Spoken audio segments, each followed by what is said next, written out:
Hi, I'm Erin Lundy. And I'm Madeline Walden, and this is Aquarium of the Pacific, a podcast brought to you by Aquarium of the Pacific, Southern California's largest aquarium. Join us as we learn alongside the experts in animal care, conservation, and more. Welcome back to Aquarium of the Pacific. Today we are going to learn about sharks. I'm really excited. We have one of our aquarists, Rachel Munson, and she's going to be joining us. She oversees Shark Lagoon, home to most of our sharks that we have here at the aquarium. And there are sharks in there that you can't touch, but the aquarium's also home to lots of shark species you can touch. And although that might seem really spooky to some people, I promise the bamboo sharks are very cute. I think some people have really conquered their fears by visiting the aquarium and touching a shark. Good little I'm really proud of them. I'm proud of them too. I'm proud of you if you're listening. It's interesting because, we have so many people who are probably afraid of sharks or have this overarching fear, and then we have someone like Rachel whose whole job is to interact with them and train them and dive with them, and she gets in the water with some of our really, really big animals with no fear whatsoever. So we're going to ask her all about that and whether or not she feels like she's in danger when she's in our Shark Lagoon habitat. I think it's going to be a really good time. Yeah, absolutely. Sharks get a really bad reputation, but I've learned so much from Rachel just working with her personally about how lovable they are and how sweet they are, and they're really adorable. So I'm excited for you all to listen and find out more about sharks today. We also have a shark named Fern, which Shout is out to very Fern. cute, and Baby. And Baby and Gatsby. They just all have the They cutest do such a names. good job naming them. They did a really good job with the names. And shout out to Theo, who is the sea turtle that we learned about a couple weeks ago, that also lives in the Shark Lagoon and is apparently in charge of the He entire, rules that habitat. which is funny to think about because he's just a little guy. He's not that little. He's just a really He's big guy. He's a big guy. And I mentioned it later on in the episode, but you can actually watch our Shark Lagoon habitat live thanks to our explore.org cameras. So definitely let us know, tag us on social media if you spot Theo or some of the other sharks we talk about today. All right, without further ado, we're going to bring Rachel in. Hi, Rachel. Thank you so much for joining us on the pod today. Welcome, welcome. Hello, thank you. Rachel, what is your job here at the aquarium? I'm an aquarist, so I work with all of the fish and invertebrates that you see here at the aquarium. I specifically work out at Shark Lagoon, so I take care of all of the sharks and rays and a couple of fishies and a turtle that all live out in Shark Lagoon. This episode today is specifically about sharks, but we might have to Yeah. touch on the turtle for a second. In between. That's totally fine. We talked about turtles last week, so I'm sure, I think we got a little introduction to Theo last week. And Oh, how you he did? rules Shark Lagoon, apparently. Oh, yeah, he really does. He's in charge over there. Anyways, back to sharks. Yeah. And your job, how long have you worked at the aquarium for? Yeah, so I've worked at the aquarium for 10 years and have been working with sharks specifically for 8 years. And I really love it. Sharks are incredible animals to work with. They're so intelligent and beautiful and graceful, sometimes a little derpy too. But I'm always learning new things about them. That's so cool. So what's your favorite part of your job in working with sharks? My favorite part about working with sharks is both diving with them because you really get a chance to see them in their natural habitat and interact with them on a one-to-one basis. And then I also really love training them. I do work training the sharks. They are very intelligent. You can train them to do things like stretcher training, which means you can train them to come and swim through the stretcher. And you get a chance to see their personalities. Like some sharks are like, wow, this stretcher is the best thing ever. And there's other sharks that look at the stretcher and they're like, oh my God, it's my worst nightmare. And you kind of have to coax them and you use positive reinforcement to show these sharks that it's okay. The stretcher's not a scary monster. So it's kind of if you have pets at home, when you introduce anything new, your pets at home might be a little bit fearful of it at first. So A little suspicious at Yeah. first. What is that thing? What is that? totally. Sharks are very that. similar. That's so cool. I think people are going to we'll have to talk more about it. People are going to be really excited to hear that you dive with the sharks here at the aquarium because I think that's something a lot of people would be afraid of. But that's part of your job. You're doing that how many times? Once Many a week? times in Yeah, a I mean, week. many times. Yeah. A couple times a week, right? Yep. Awesome. Yep. I get in there quite a bit. The tank gets pretty dirty, and unfortunately, the sharks don't clean up after themselves. So I've got to do it. And a lot of people do think diving with sharks is very dangerous, and some people think I need to wear chainmail or something Or insane. in some sort of cage or something. But no, totally. you're in there. Yep. The only thing that we have is we do have one safety diver, but really that safety diver is just to make sure that the working diver diver doesn't bash into the shark's way. Because, like, you know, the sharks are swimming and doing their thing. And sometimes when you're working, you can move quickly, especially if you're using a power tool and you're trying to go up to the surface. And if there's a shark up there, they might get bonked, and that would be so sad. So you have a shark bouncer alongside you. Oh my God, I've never heard of it referred to as that, and I can't like think of anything else now. It's perfect. Incredible. Yeah. We'll put a link in the show notes, but you can actually watch our Shark Lagoon exhibit on camera thanks to explore.org. So you might be able to catch Rachel in there diving, or some other members of our team shark bouncing. Yeah. Definitely. Awesome. Cool. Erin, you have a couple of questions for Rachel today. Sure. So first and foremost, why sharks? I love sharks a lot because of the misconceptions a lot of people have about them, that they're very dangerous and they just like go after people, like they're like basically paint them out to be these monsters. And Such a bad reputation. they really do. It's really such a shame, and to like work with them and get to realize that they are complete opposite of that. The most like chill, relaxed animals that just want to do their own thing, that want nothing to do with people. And a lot of people tend to think of like, oh, well, you work with sharks in an aquarium setting, and they must be totally different than out in the ocean. And that's not the case. These are, animals that are displaying natural behaviors, even in this exhibit as well. So a lot of the sharks out in the ocean also are very chill and not something that people need to watch out for. Actually, it's sharks that need to watch out for people. Sharks are under threat by a variety of sources, whether it be overfishing, habitat loss, and then ocean acidification and temperatures rising. All of these things have negative impacts onto sharks, which is detrimental not only to sharks, but also the entire ecosystem as well. Yeah, we're probably causing more harm to sharks than they've ever caused to us. Mm-hmm. Yeah.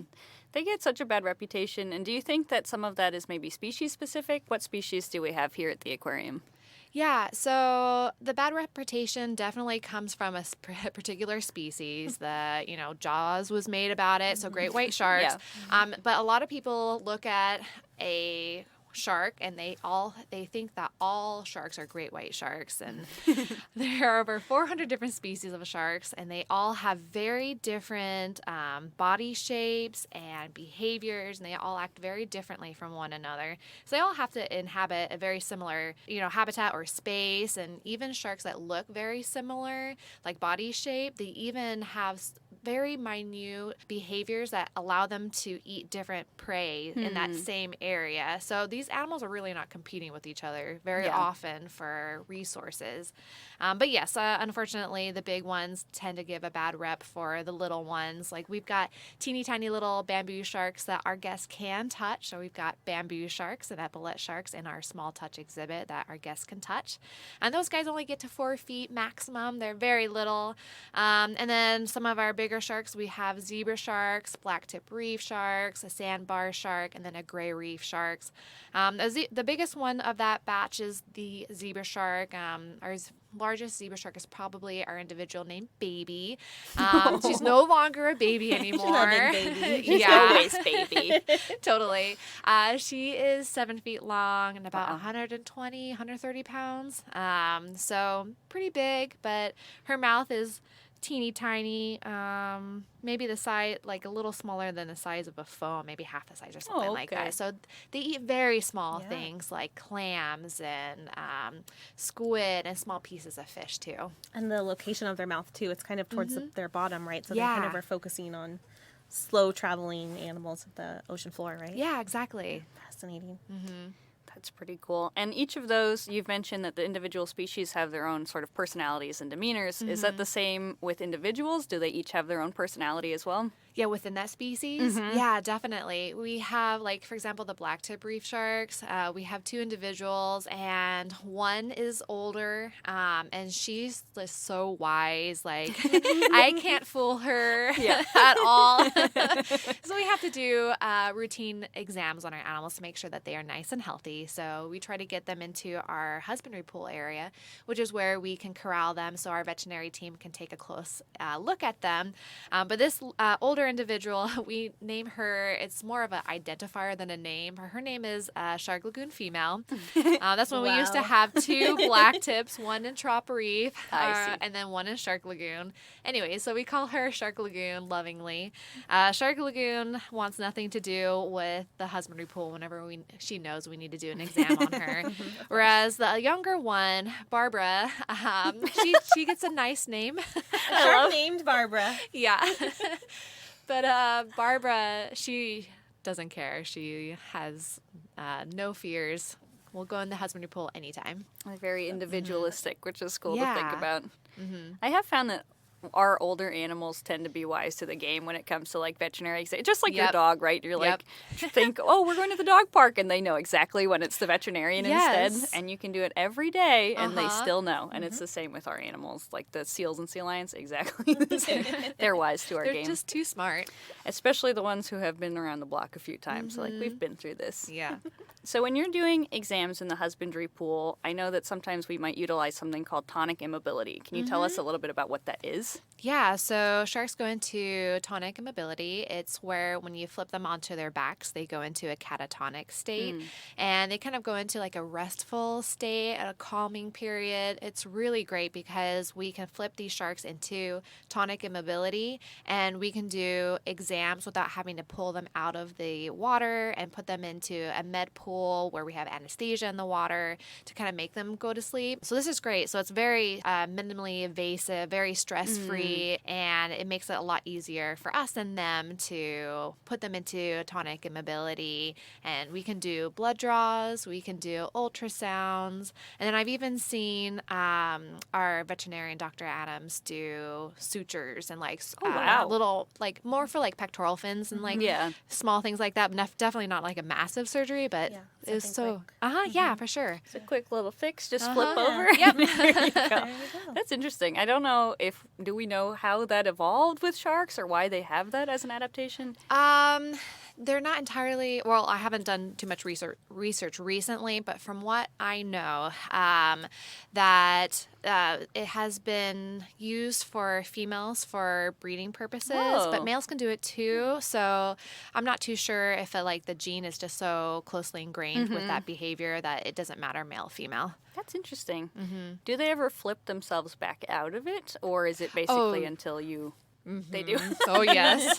Sometimes they're like, okay, I'm done. And you're like, actually, we're not done. I'm sorry. And then there's like examples like our zebra shark Fern, where she's not fully asleep. We can totally feed her when she's in tonic Really? immobility. Oh, yeah. I mean, A nap and a snack. yeah, a nap and a snack. Exactly. I love that for her. Good for Fern. Yeah. You can even reinforce that behavior, which is pretty Totally. cool. Yep. I think one of the misconceptions that we have is that sharks need to constantly be moving also to breathe and just to live. Is that true of all species of sharks or any species of sharks? No, so not all shark species need to continually swim in order to breathe. What they do need is continual water flow over their gills. So there's some sharks that have special adaptations that allow them to push that water over their gills. For example, our zebra sharks have little spiracles. It's a hole on the side of their heads right close to their eyeballs. That draws water and pushes it right over their gills so that they can continually breathe. Whereas the blacktip reef sharks, they do need to continually swim in order to breathe. So like that swimming and breathing behavior is so well ingrained that they often like say for example you need to anesthetize a blacktip reef shark. When you're trying to wake them up, you do need to move them in order to Oh. get them to breathe again. So Wow. it's really cool behavior. That is interesting. I'm just imagining the shark with like water wings as you're sort of like, wake Here up we time. go. I know. That would be kind of cute. I think that we should invest in shark I water love wings now. this. Yes. Sold. Sold. Boom. Done. What are the lifespans of some of the species that we have here? How long lived will they be? We have species that can live pretty long, anywhere between late 20s, early 30s. Oh, wow. Yeah. And it's really hard to find longevity studies. It's just like, especially on specific species. So I'm not too sure if this is a normal thing. From what I understand, it is, like talking to other aquariums and other researchers, that this is a pretty typical for tropical species. But there are, so like as we said, there's 400 different species of sharks.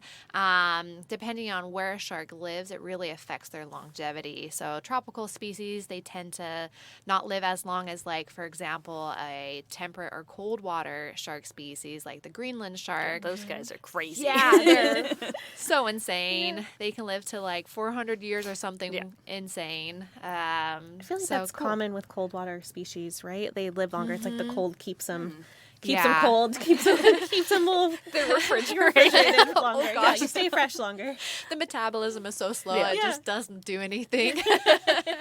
I know that's true for our octopus too.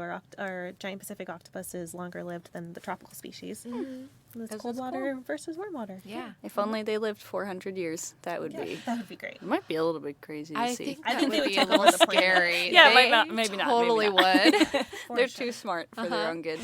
But those Greenland sharks are very interesting. If any of our listeners have not seen a picture of a Greenland shark, go look them up. They're odd looking. They look like they live to be 400 years old. Hi, Podcific listeners. Madeline here, recording this on my phone, so apologies for the change in audio quality. But I wanted to give some context for this next moment coming up. So we're talking about the Greenland shark.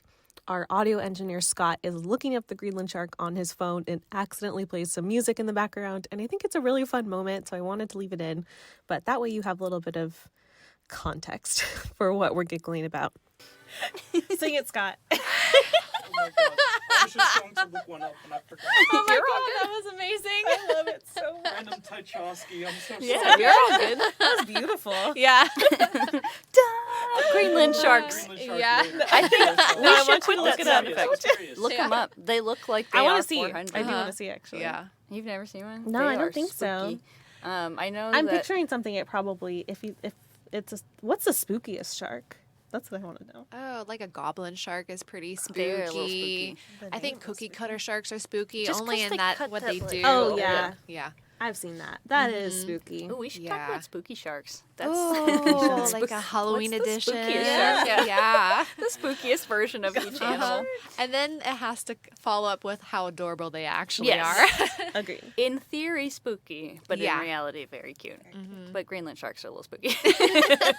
They just, why do they live so long? What are they What's doing your with all secret? that time? Yeah. Why? Just sleeping. Just floating around. Yep. Living the dream. It's so weird to think about a 400-year-old shark. And you're Yeah. like, oh my goodness, you have seen the birth of America. That is so strange. That's totally what they worry about. They're just Yeah. down there like, oh, what's America What doing are up they- there? What are they doing up Yeah. there now? Okay. Get So- the sillies out. Yes. So some shark species are extremely long-lived, and tropical species are probably a little less so because of a faster metabolism. Sure. But yeah, those Greenland sharks, man, they live forever, and we should definitely look up pictures of them. Cool. Another question that we had for you is, how can you tell the difference between a male and a female shark? So male sharks have what are called claspers, and they are a modified pelvic fin. So if you look at a shark from the side, their side front fins are pectoral fins, and the next ones back are pelvic fins. And males have little extensions from that called claspers. They're used for mating purposes, and females do not have those. Okay. Is that pretty standard across species? Across species, and even rays have this same Oh. thing too. And actually, we were just going to ask if Oh. sharks are pretty brains. sharks are pretty closely related to things like rays and skates, right? Yep. And so, what is that whole family called? Like, how do we classify those guys? Yeah, they're called elasmobranchs. They are a type of cartilaginous fish. So sharks, rays, skates are fish. But rather than having a bony skeleton like most fish that you think of, they actually have a skeletal system that's entirely made up of cartilage. And it really helps them to make them nice and light and very flexible, which is really handy in swimming. It makes them go a lot faster and occupy really interesting locations. Like think of like a ray who can like bury underneath the sand and things like that. And they also have a really cool adaptation. They have what are called the ampullae of Lorenzini. They are these tiny jelly-filled pores that typically are located around the snout, but you can find them around the body as well. And they allow them to detect the electrical impulses in the water. So that can be from like the heartbeat of an animal that they're trying to find, or maybe a predator that's coming by and they want to get away from that really quickly. So cool. It's so cool. And then a lot of sharks and rays have what are called dermal denticles. They are scales. So they are, like I said, they are a fish. So they do have scales, but they're not a normal scale. They are modified in that they have dentin on it, which is where the name dermal denticles comes from. Dermal denticles in Latin loosely translate to skin teeth. And so dentin is the same material that you find in your teeth. And sharks and rays have these more pronounced in sharks than rays. Rays' dermal denticles are very, very fine and very small. But with sharks, you can see it pretty well, especially with our zebra sharks. They've got really large dermal denticles that you can see. They're beautiful. But those large dermal denticles really help to protect sharks from scrapes and abrasions. And then with pelagic or open ocean swimming sharks, it allows them to swim fast through the water. Oh, that's interesting. Yeah. I don't think I realized it made them faster to swim through the water. I think every time I've gone to an aquarium that has like a shark skin you can touch, everyone is so surprised by how rough their skin is as a result of those. It's It's pretty like cool. sandpaper.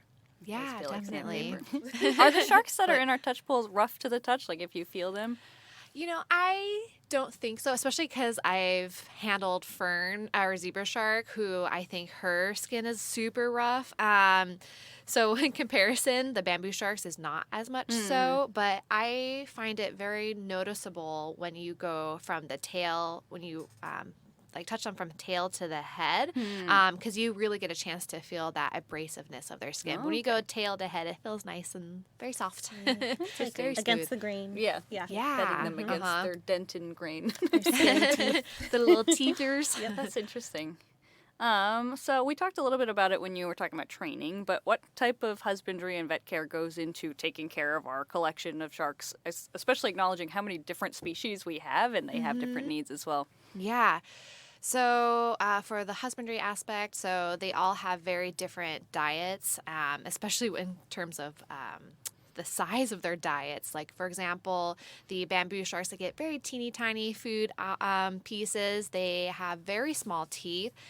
These teeth are actually lie flat along their jawline so that they can catch slippery prey, like small fish and squid, but also they're able to crack open hard shells like crabs and things like that. So very versatile teeth. But because of that, they eat very tiny prey items entirely whole. They don't really like rip and tear from a prey like you might think of when you think of a shark. Like a lot of people tend to think of great whites and tiger sharks, and they're like, oh, all sharks must eat that way. Yeah. And that's not the case at all. So another example is that zebra sharks eat in a very similar way as bamboo sharks. They are also part of the same family of sharks. Hence the very similar body shape and mouth shape too. Do they like have suction when they eat? I think I've seen Fern eat before, and the squid Yeah. was there 1 second and then gone the next. Totally. Yeah, she's got really powerful throat muscles, and that helps her because she is a nocturnal predator. She spends a lot of time in the reefs, and she'll nudge her nose through the reef looking for sleeping prey, and she'll use those powerful throat muscles to basically pull that prey out of its Like sleeping. spaghetti. Cool. She's Oh, like the yeah. The shark boogeyman. Shark boogeyman. But she's so cute. Like, if you guys have ever seen Fern before, she's one of the cutest animals. adorable. And Yeah. she's been here since the aquarium opened. She has, Yeah, yep. She's a just- charter species. Pretty impressive. But she is the boogeyman, is what I learned, is what I learned today. To sleeping fishies. They don't know what hit them. They were No, asleep. they It's all good. don't. And then our blacktip reef sharks, they are a lot more free. Like they swim really fast, so they actually do more of like a traditional hunting for their prey. And we use that to our advantage when we are training them. We use a target for them, and we move it through the water, and we let them chase it before giving them their food. Get some exercise in for the day, and then.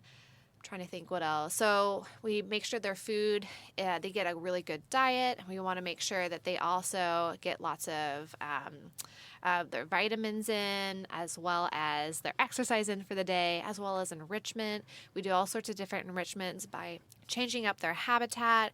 We can go in and give them different food items. We can hide their food in different contraptions. And then for their veterinary care, all of our animals do need to be seen by our veterinarian at least once a year. So our larger sharks and rays, we try to train them to swim into a stretcher so that we can easily get our hands on them in a very stress-free manner.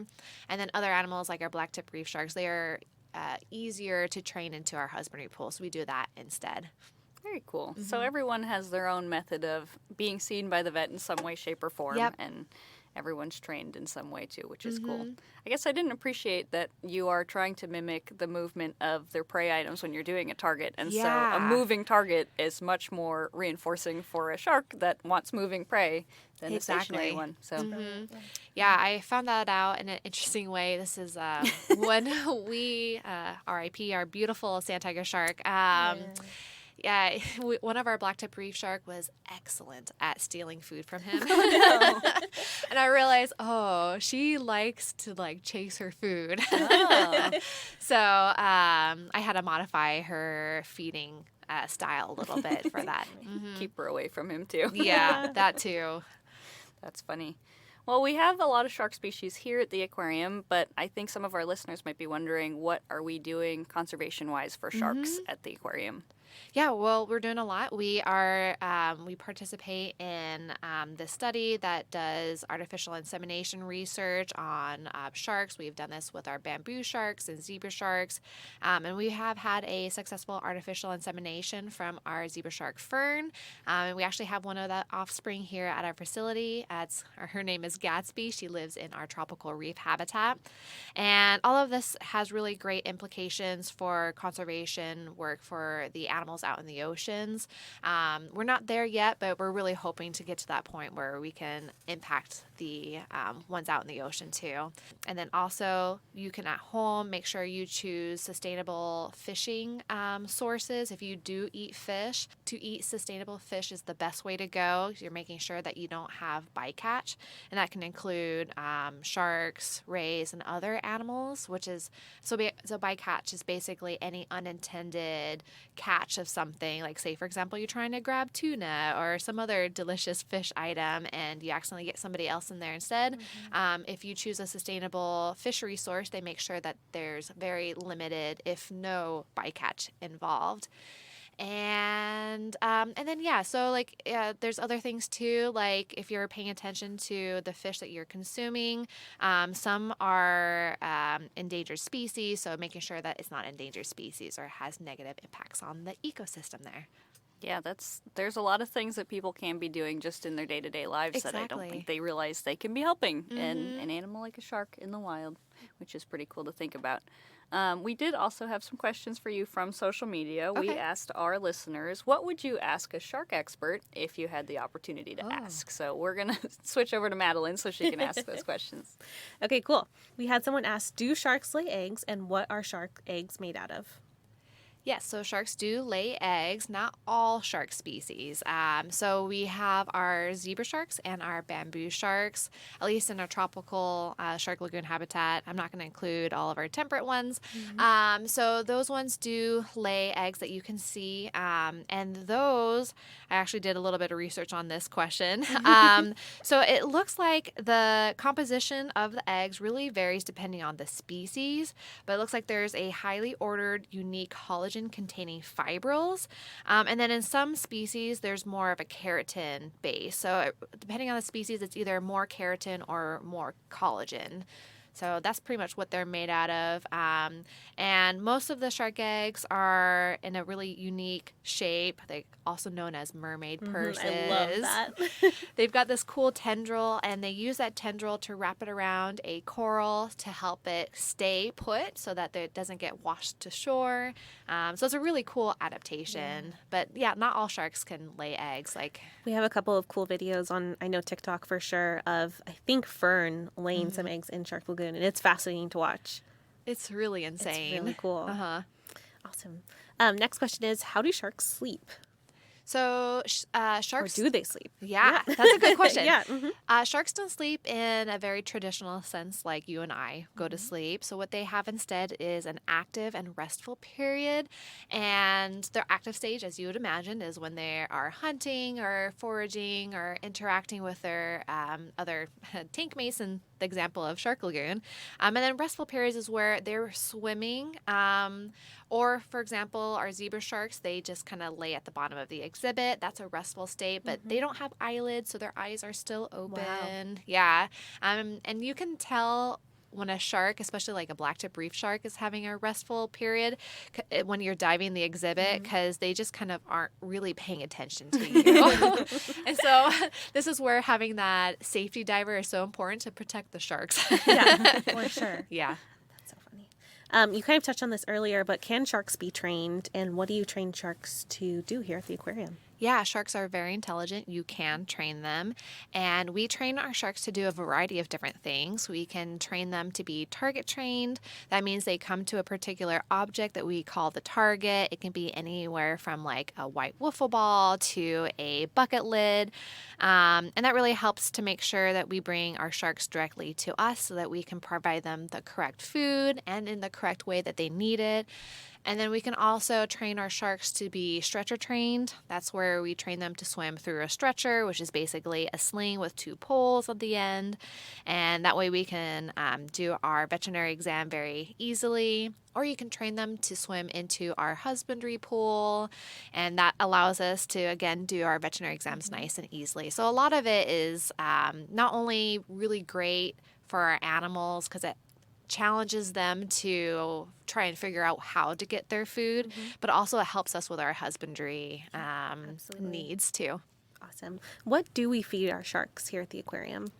We feed our sharks restaurant quality and sustainable seafood. They get a variety of different diets based on their natural food items. So, like for example, our larger sharks, they get a lot of fishy things like mullet, mackerel, mahi-mahi. And then our zebra sharks, they get more of your invertebrates, so they eat a lot of squid and clam. And then for our little guys, like the bamboo sharks, they eat more shrimp. Do you find that they have favorite foods? Really? Oh, totally. What are their favorite foods? Well, the black tips, the gray reef, and the sandbar, they love mullet. Really? It's their favorite thing. Versus the zebra sharks don't really like mullet. They really like mahi-mahi. Me too. Yeah. Yeah. They have excellent taste. Yeah, really good taste. But they don't really like squid, even though they should be eating squid. So it's like the veggie. So sometimes I have to sneak it in between mahi pieces. And then the bamboo sharks really like mackerel. That's interesting. I wonder Preferences. what drives those preferences, but And it does change over time. Like they have different like periods where I've noticed where they have more of an interest for fishy foods versus more invertebrates. And I suspect it has to do with like their egg laying cycles and things like that. Fascinating. What they're craving, kind of. Yeah. Uh-huh. I get it. it's like I want pickles and ice cream today. I'm laying an egg tomorrow. Big day ahead of me. Yeah. Cool. How good is their sense of smell? They have a great sense of smell. And while it is super great, I don't know the total number of like, they can smell 1 scent in a million drop gallon or of something. blood in- Yeah. yeah. I try to go away from the whole drop of blood Yeah. thing because it's really not what they're smelling. It's more of like the food proteins that they're keying wow. into. Because a lot of people are like, oh my God, if you have a cut on your hand, should you be swimming with the sharks? And like, it's not a big deal. They really don't care because like the proteins in your blood are not a food item for sharks, so they're not actively looking Fascinating. for it. Yeah. So you're fine with a cut. I have dove many times in Shark Lagoon with like, I'm a pretty clumsy human being, so I get cuts on my hands. And none of the sharks have taken any interest in me. Safe, I have it all in my hands. She's not lying. We saw them. Yeah. And so their sense of smell is good, but not nearly as good as their sense of hearing. Their hearing is much better. Wow. Really? They're actually very sensitive to hearing, so much so that when you're building and designing an exhibit for them, you really have to take into consideration sound and noise and vibrations from like pumps and other filtration interesting. components. And it carries so much more underwater too. And it's funny Uh-huh. when you're diving here, you can hear all these things that you Yep. don't typically hear in the air, and you're like, oh, what is that? And so Totally. that's interesting. I don't think I realized that sharks can hear so well. Mm-hmm. What is that for? What are they listening for? Well, they can hear like a struggling prey, which is why partly they say that if you're out specifically more like at dawn or dusk and you're just like splashing around like a crazy person, that's not a great thing because it attracts the advice. sound of sharks. They're gonna want to come and investigate and see what you're doing. So it helps with detecting prey primarily. Will they seek out weaker fish or weaker animals or maybe something that's a little older because it's easier to catch? Yep, definitely. They are a predator, and most predators do identify and pick out the food items that's going to be the easiest for them to handle. Especially with sharks, like they have it seems like a huge ocean. There's plentiful food options, right? But that's not really the case. And they really have to find a prey that they can take down, and that has to basically let them survive for the next couple of days, sometimes couple of weeks. And then larger sharks, they go without food for months at a time. So they really need to make sure that when they spend the energy to catch a prey, that it is worth it for them. Yeah. Well, we know sharks are predators, but does anything prey on sharks? Yeah, there's a lot of things that prey on sharks, especially depending on the size. Like the bamboo sharks, pretty much everything will prey on them because they're so tiny. no, they're so There's other like bony fish, groupers will eat them, other large sharks, other large rays. I'm sure marine mammals will eat them too. And then, so it really depends on like the size of the animal. I'm not too sure if there's many things that eat zebra sharks. I'm not sure about that one, but I know with blacktip reef sharks, they've got other groupers. Blacktip reef sharks, even though they have a very sharky look to them, and a lot of people think they're very scary, they're so skittish because of their small size, and yeah, they have a lot of things to watch out for. Yeah. I'd What be about scared of a grouper too? Yeah, they're huge. huge. Mouths. what about sharks and other sharks? Is that ever a situation? Is that, Oh, are yeah, they ever sharks- prey on each other? Yeah. Yeah, larger sharks will prey on smaller sharks, but it's usually like it has to be a substantially larger shark to prey on a smaller shark. And the sharks that we have in our exhibit are all similarly sized, so there's no concern with sharks preying on other sharks in our habitat. But out in the ocean, if like say for example a blacktip reef shark was swimming and they saw a teeny tiny little bamboo shark, they might try and snack on it. Well, in Shark Lagoon here at the aquarium, we have our sharks house with other tropical fish, and then also, as we mentioned earlier, a sea turtle. Yeah. How is that dynamic in the habitat? It's very easy. The sharks really don't mess with the fish altogether too much. We feed them regularly, so they don't really have much of a food drive to go hunt for food. And then also, like we were talking about earlier, about how sharks really want to make sure they're preying on things that are struggling. As long as we keep our fish healthy and nice and strong, they are not going to be, the sharks aren't going to mess with those guys. And then the sea turtle, he's massive. He's Which big. is funny because he's an olive ridley sea turtle, and olive ridley sea turtles are the smallest sea turtle species, and he's big. still like what? Oh gosh, how much does he weigh? Maybe a little under 100 pounds. I will have to double check They're the smallest turtle species. Yes. and He's that big. I I know. think I knew that because I've only ever known one olive ridley turtle, Yeah. and he's enormous. Uh-huh. Wow. So he really pushes the other sharks around. It's his home, definitely. He's the boss. Yeah, he really is. So there's no concern. And then, of course, we make sure we don't put shark species that are known to prey on turtles in this habitat with him.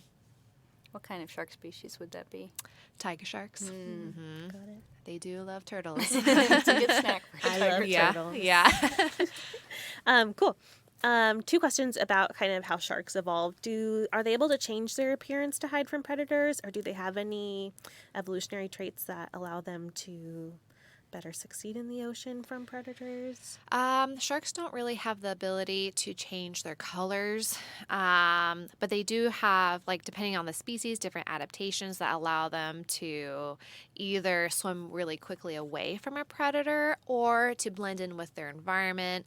Thinking of like an angel shark or wabagon, where they've got like crazy skin colors to them and like texture that allows them to blend in with their habitat. So it really depends on the species. I like the idea that there are sharks that are like, just look at all my frills. They'll Yeah. distract you, and just I'll slowly swim away. Look at these little jazz hands. You Oh don't my wanna God, eat yes. this. Too beautiful to eat. Yeah. Leave me alone. I love this question. What stops sharks from swimming backwards? Does anything? Rachel does. Rachel just physically stops them. Professionally, Rachel does. No. No. Don't Backward swim swimming. backward. This is such a funny question to me. Because, like, there's so many animals out in the ocean that don't really swim backwards. Yeah. And, like, I But don't know. sharks specifically. I know what everyone stops needs to them. know why sharks can't swim backwards. Well, they're just designed to swim forwards. I don't know what to say. They're always moving forward. Goals Yeah. only, looking ahead, rise and grind, Shark never motto. look back. Yeah.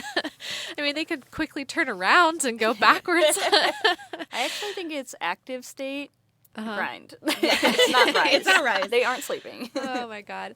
But I will say, like, with especially the epaulet sharks, they have specially modified pelvic fins. Those are the secondary fins on the side of their bodies. Those are modified that allow them have a wider range of movement and motion, and they can actually walk. So they can go forward and they can kind of go backwards too. Not super well, but they can go backwards. We do have a backward shark. We've got one. Yep. And they can go out of the water, Very all the cool. places. I think this is a really important question to wrap on. What would happen if all sharks vanished from our oceans? The oceans would be in a very sad state. Sharks are crucial for our ocean ecosystems. They are a top predator in most cases, and they really help to make sure that there's a nice variety of different species of animals, whether it be lots of different fish or invertebrates. So without sharks, you lose all of that.